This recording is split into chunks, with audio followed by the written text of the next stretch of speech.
Back then, I was just a girl with a pair of scissors and a dream, working in a no-name salon on the edge of town. My life was as ordinary as they come, filled with small talk, hair dye, and the buzz of hair clippers. Then, he walked in, a regular Joe needing a trim, but that haircut was about to change everything. "Hey, got time for a walk-in?" he asked, poking his head around the door, casual, like he was just in the neighborhood. I glanced up, meeting his gaze for the first time. "Sure thing, take a seat." I motioned to the empty barber chair. He sauntered over, all easy confidence, and plopped down. "I'm Tom," he said, throwing me a grin that felt like it could melt the hardest of hearts. "Lydia," I replied, trying to sound cool and professional as I draped the cape over him. "So, what are we doing today?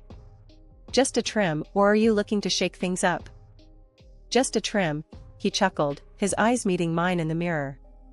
"Don't think I'm ready to shake up anything just yet." As I started cutting, we fell into easy conversation. Turns out, we both had a thing for old rock bands and crappy horror movies. Who would have thought, right? He had this way of talking, like he genuinely cared about what I thought. It was refreshing, made me laugh more than I had in a long time. "You know, you're the first hairdresser I've met who knows more about Zombie Island Massacre than I do," he joked, as I snipped away. I scoffed, playfully nudging his shoulder. "Please, that movie's a classic. Besides, it's not often I get a client who appreciates fine cinema." He laughed, that sound filling the small space between us, and I couldn't help but join in. By the time I was done with his hair, it felt like we'd known each other for years instead of minutes. "There, all set," I said, brushing off the last few hairs from his neck. "What do you think?" He studied his reflection, running a hand through his freshly cut hair, then flashed me another one of those killer smiles. "Looks great, Lydia. You've got magic hands." I felt a blush creep up my neck. "Thanks, Tom. That'll be $15. He handed over the money, his fingers brushing mine for a split second. "How about I take you out for a drink to say thanks? There's this dive bar around the corner, nothing fancy, but it's got character." I hesitated, not because I didn't want to go, but because it felt like stepping into uncharted territory. "I don't know." "Come on," he coaxed, his eyes twinkling with a mix of challenge and something softer. "When was the last time you did something spontaneous?" That night at the bar, Tom and I talked about everything under the sun, from our dreams to our favorite pizza toppings. Our casual dates quickly turned into something more. Nights out at the dive bar became cozy evenings in, cooking dinner together or binging on those crappy horror movies we both loved. Our banter was easy, full of laughs and those tough, no bullshit conversations that only made us closer. "Lydia, I think this is it for me," Tom declared one evening, his usual playful tone replaced by something deeper, more serious. His sincerity took my breath away. "Tom, me too. I've never been this happy." Not long after, we decided to tie the knot. A couple of years down the line, our son, Alex, came into the world, making our small family feel complete. Watching Tom become a father was like falling in love with him all over again. Raising Alex was a wild ride, filled with laughter, late-night feeds, and learning on the fly. Tom and we were figuring it out as we went, leaning on each other through the sleepless nights and the baby milestones. Our little apartment was always a mess, toys everywhere, but it was our mess, our perfect little chaos. "Lydia, have you seen my socks?" Tom would holler from the bedroom, over the sound of Alex's giggles as I chased him around the living room. "In the drawer where they always are," I'd shout back, trying not to trip over the myriad of toys strewn across the floor. Life was good, simple but good. As Alex grew, so did our family dynamic. He was this bright, curious kid with a wild imagination and an even wilder energy level. Keeping up with him was a full-time job, but Tom and we tag-teamed it like pros. 30 years have passed at such a pleasantly insane pace. Then came the day Sarah walked into my salon. She was a breath of fresh air, with her easy smile and her way of making you feel like you'd been friends for years. As she sat in my chair, pouring her heart out about her recent breakup, I found myself genuinely caring about this girl, her story touching something in me. Men are trash, she huffed, a fire in her eyes as she recounted her tale of woe. I couldn't help but laugh, snipping away at her hair. Not all of them, surely. I got lucky with mine, but it took a few frogs to find my prince. She smiled at that, a real smile that reached her eyes. You give me hope, Lydia. It was during one of these sessions that Alex decided to drop by, something about needing to borrow money for God knows what. The moment he and Sarah met, it was like watching a live spark. They hit it off instantly, their chemistry undeniable. Mom, Sarah's cool, where'd you find her? Alex asked later, trying to sound nonchalant but failing miserably. In my chair, where else? I teased, knowing full well what was brewing between those two. Sure enough, they started dating, and it wasn't long before they were inseparable. Watching them together, it was like witnessing a whole new chapter beginning, not just for them, but for our family too. Their whirlwind romance led them down the aisle in no time, and Tom and I found ourselves welcoming Sarah into the family with open arms. Dad, I'm gonna marry her, Alex announced one day, a serious look on his face. Tom clapped him on the back, a broad smile spreading across his face. You've got my blessing, son. Just make sure you're ready for the wild ride that is marriage. And what a ride it was. Their wedding was a simple affair, much like ours had been, but it was perfect. There was laughter, dancing, and an overwhelming sense of joy that filled the air. Welcome to the family, Sarah, I said, pulling her into a hug. You're stuck with us now, for better or worse. She laughed, hugging me back. Wouldn't have it any other way, Lydia. Our family gatherings became the highlight of our weeks, filled with good food, great company, and the inevitable stories of Alex trying to impress Sarah with his not-so-impressive cooking skills. Mom, tell Sarah about the time I made that 3-course meal, Alex would say, puffing out his chest with pride. I'd exchange a knowing look with Sarah, then dive into the tale, embellishing here and there for comedic effect. Well, the fire department only had to come once, so I'd say it was a success. Everyone would burst into laughter, the sound and melody that filled our home with warmth and happiness.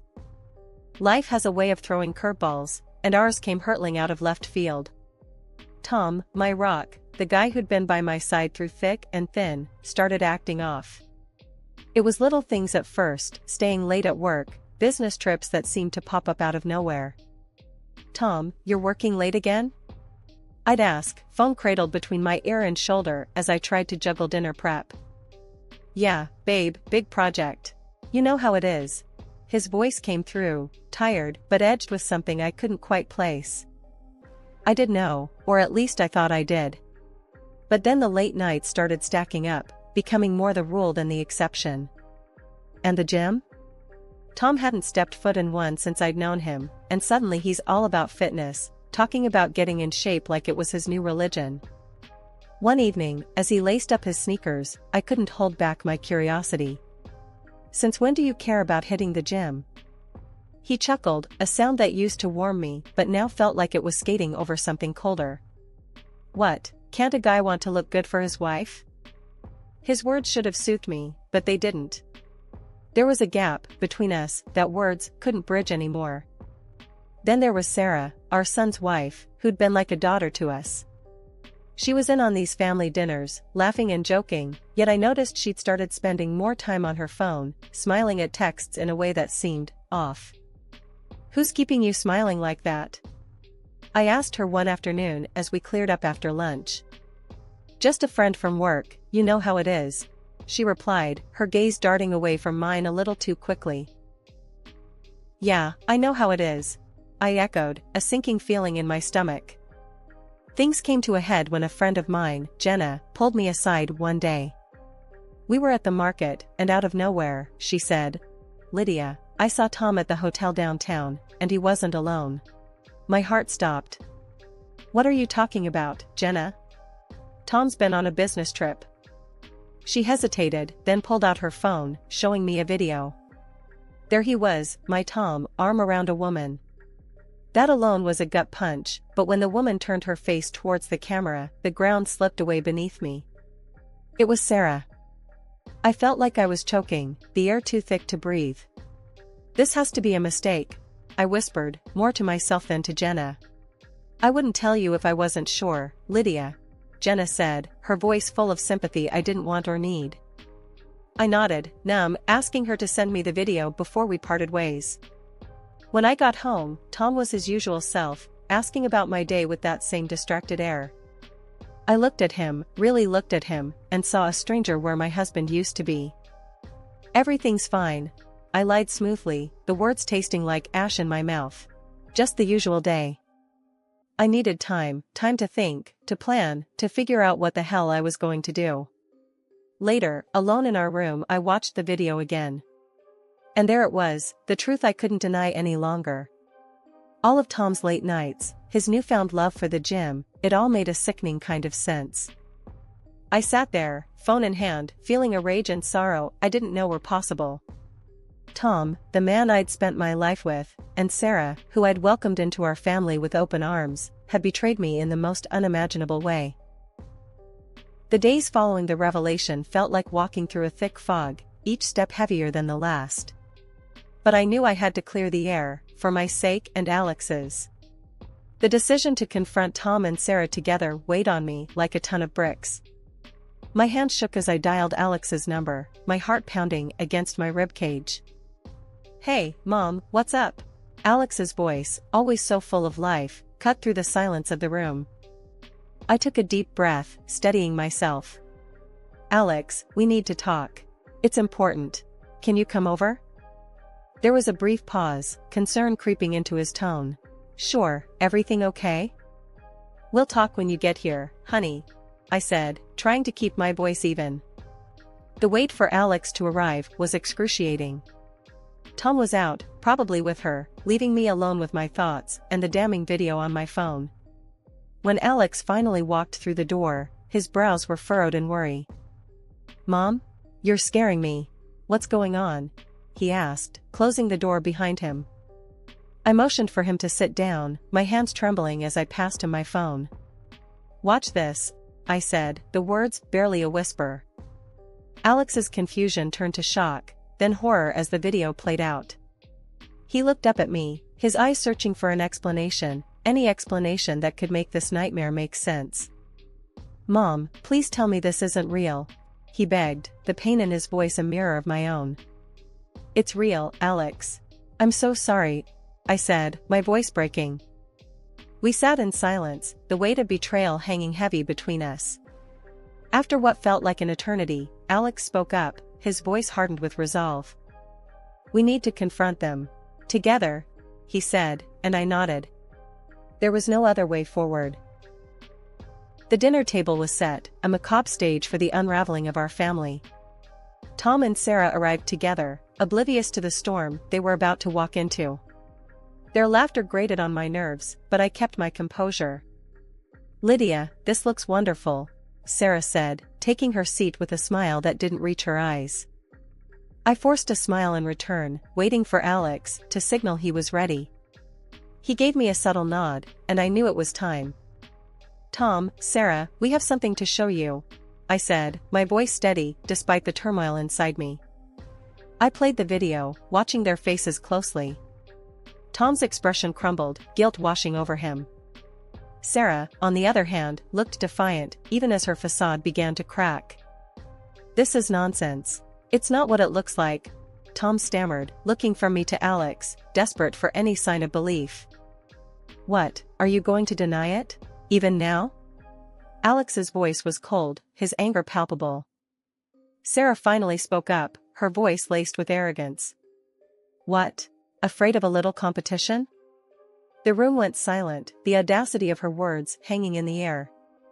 Tom looked defeated, the reality of his actions finally dawning on him. "Competition? Is that what I am to you?" I asked, my heart breaking all over again.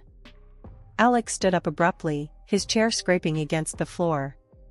"I want you out of my house, now," he directed at Sarah, his voice leaving no room for argument. She scoffed, her delusion seemingly boundless. We need housing. I'm entitled to half of this apartment and alimony.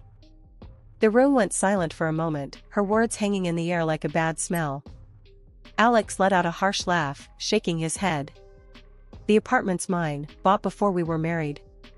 You've got no claim to it, and forget about alimony after what you did. The showdown with Sarah was brutal, but clear-cut. She stormed out, her threats echoing hollowly behind her. But then, Tom turned to me, his expression shifting from guilt to something harder, colder.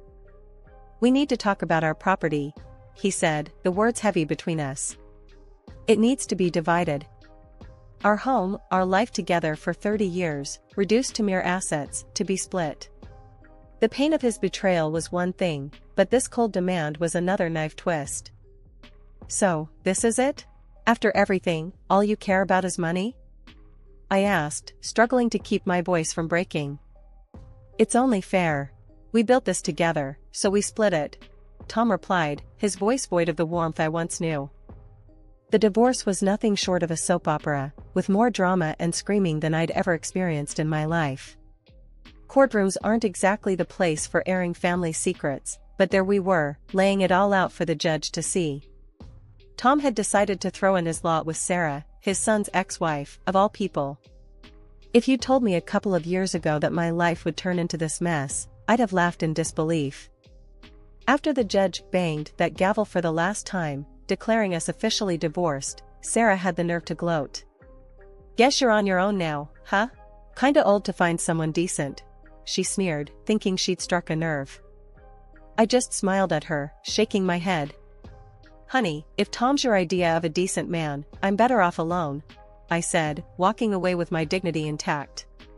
Let her have Tom and all the headaches that came with him. I had bigger fish to fry. With my share of the property settlement, I bought a modest apartment in a quiet part of town. It was no palace, but it was mine, a fresh start. The rest of the money went into my dream, a beauty salon of my own. The day I opened the doors to the public, I felt a mix of nerves and pride. This is it, Mom. You're gonna knock 'em dead, Alex said, hugging me tight before the first customers walked in. And he was right. Word of mouth spread, and before I knew it, Lydia's Oasis was the go-to spot in town. The online reviews raved about the place, and my heart swelled with pride every time I read a new one. Alex's life took a turn for the better, too. He met Emily, a woman as far from Sarah as the moon is from the sun. When they got married, it was a small affair, full of love and laughter, the complete opposite of his first wedding. And then came the twins, my beautiful grandbabies, filling my life with joy I didn't know was missing. Babysitting duty, Mom. You up for it? Alex would ask, dropping the twins off so he and Emily could have some much-needed couple time. Bring it on. These munchkins are no match for Grandma, I'd reply, gearing up for a day filled with games, giggles, and the occasional diaper disaster. Sarah's words from the courthouse echoed in my mind, and I laughed. Old and alone? Far from it. I was surrounded by love, my business was thriving, and my heart was full. I didn't just survive, I flourished. And as for Tom and Sarah, well, let's just say I wished them all the happiness they deserved. That call, it hit me like a freight train out of nowhere. Tom, of all people, with his voice oozing confidence like he was entitled to something from me. Lydia, you know, that salon of yours. I was thinking, given how well it's doing and all, it's only fair I get a piece of it. After all, wasn't it my money that got it started? He had the audacity to claim. I felt my blood boil, but managed to keep my cool. Oh, is that so? I played along, curiosity getting the better of me. Why don't we meet and chat about this, Tom? Say, next week? The call with Alex that followed was a whirlwind of emotion. Can you believe this, Alex? After everything, he still thinks he can squeeze more out of me. Alex was furious on my behalf. Mom, this is ridiculous. Let's dig up some dirt on him. A private investigator should do the trick. The week that followed was surreal. I was physically at the salon, but my mind was miles away, lost in thought and worry over what Tom was plotting. My staff and regulars could tell something was up. "You alright, Lydia? You seem distracted," they'd say. "Just an old ghost decided to pay a visit," I'd quip back, forcing a smile. But the anxiety gnawed at me, wondering what dirt the investigator would unearth. Finally, the report landed in my hands. The findings were a mix of the expected and the utterly shocking. Tom and Sarah's life wasn't the picture-perfect scene they had been painting. Oh, how the mighty had fallen. I couldn't help but laugh, a deep, guttural sound that surprised even me. With this in my arsenal, I was more than ready to face Tom. Walking into that bustling cafe, my stomach was in knots, but my determination was ironclad. Spotting Tom and his little family setup was like watching a bad soap opera live. He was there, grinning like a Cheshire cat, with Sarah, heavily pregnant, and this young dude introduced as her brother. Right off the bat, the scene was ripe with pretense. Tom wasted no time, launching into his spiel with gusto. "Lydia, so good of you to join us. Look, we're expanding the family," he said, gesturing towards Sarah's belly with a pride that seemed misplaced. "And we got to thinking, what's better for our future than having a stake in your salon? It's booming, and Sarah here, she's got the knack. She's dreaming of her own place." I couldn't help but laugh, not a polite chuckle, but a deep, from-the-gut laugh. "Tom, you're dreaming if you think you're entitled to any part of my salon. But, let's cut to the chase, shall we? You, my dear ex-husband, are not the father of Sarah's baby." The table went dead quiet, the air thick with tension. Tom's smile faltered, confusion etching his features. "Lydia, what the hell are you talking about?" I took my time, pulling out the photos, videos, and the clincher, the medical documents. "This young man," I said, pointing at the so-called brother, "is actually your wife's lover, not her brother. And Tom, about being a dad again, remember our little chickenpox saga? The doctor was quite clear about the aftermath, infertility." Watching the color drain from Tom's face was, I admit, a guilty pleasure. Sarah's smugness evaporated, replaced by panic, while her brother looked ready to sink through the floor. Tom leaped up, rage contorting his face, turning towards the young man with fire in his eyes. You're dead, mate." The cafe erupted into chaos, patrons scrambling to get a better view, phones out, recording every second. Sarah was shrieking, her brother trying to defend himself, and Tom looking like he wanted to tear the world apart. I stood, my voice cutting through the mayhem. "I've had enough of this circus. You three deserve each other." I didn't wait for a response, didn't look back to see the aftermath of the bomb I dropped.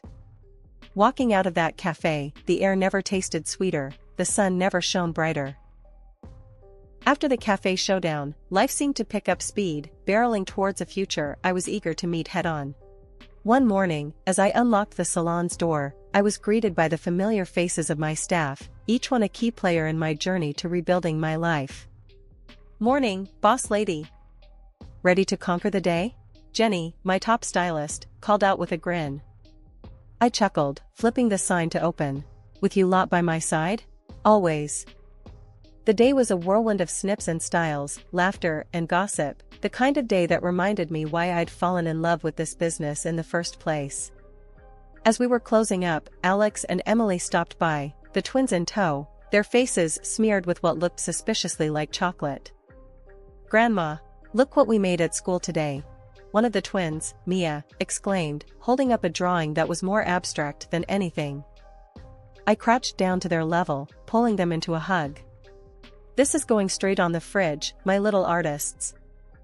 Alex watched us, a soft smile on his face. "You're doing amazing, Mom. I'm proud of you." I stood up, ruffling the twins' hair. "We're doing amazing, Alex. This family, this life, it's more than I could have asked for." That night, as I sat on my balcony, watching the sunset paint the sky in hues of orange and pink, I couldn't help but feel grateful. Grateful for the struggles that had shaped me, for the betrayal that had tested me, and for the love that had seen me through. Tom and Sarah were now just footnotes in my story, a story that was far from over. I had chapters yet to write, adventures yet to embark on, and love yet to give. The dawn of a new day had never felt so sweet, so full of promise.